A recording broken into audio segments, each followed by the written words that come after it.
In 2011, there were 225,550 speeding violations in Singapore, a 10% increase from the previous year. Ma Chi, the driver of the Ferrari involved in the accident at Rochor Road, was said to be speeding when he crashed into a taxi, killing himself and 2 others. Okay guys, would you say that drivers of supercars are more prone to speeding?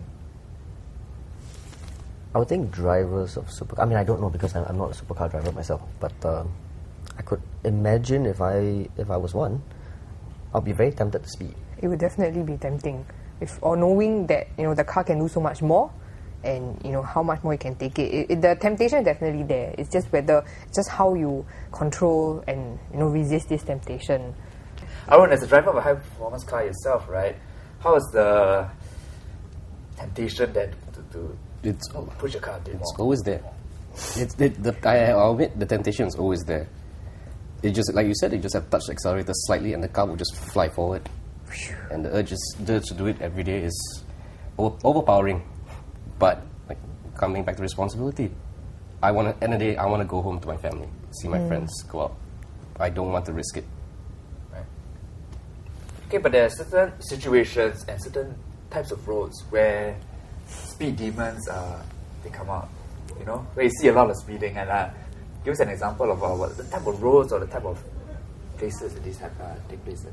Let's say where, but I'll generalize it in straight roads. Any straight road is a place where you can do your drag racing or just try your luck. Bendy roads, anywhere there's very little traffic, late at night. And quiet, and our Singapore roads are so smooth and nice to drive on. Away from the public eye. What do you all know about illegal street racing here in Singapore? I think illegal street racing is something that will happen anywhere. It doesn't matter whether you're in city or in the countryside. I think it's something that happens. But I think it goes back again to the previous point brought up about not having an outlet here for them to release this need for speed.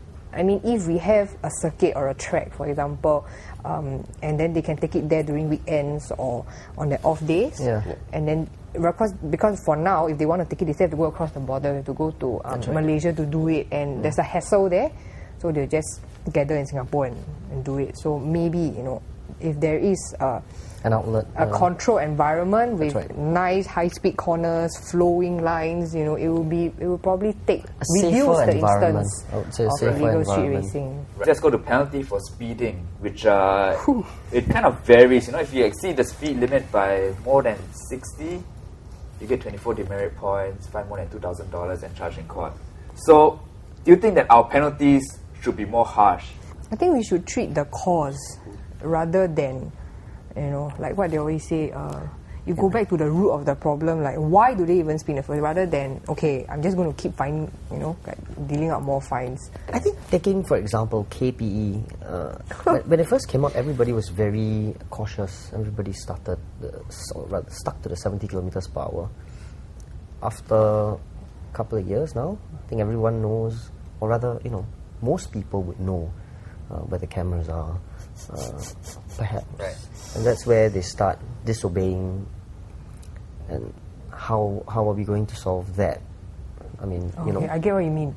Like you keep. Is there an analogy? I know what you mean. It's like you get once you implement something new, and once people find their way around it, then you got to keep pushing it higher and higher. It will never end. Should there be stricter rules for issuing driving licenses to drivers from other countries? Find out what our panel thinks in the next clip.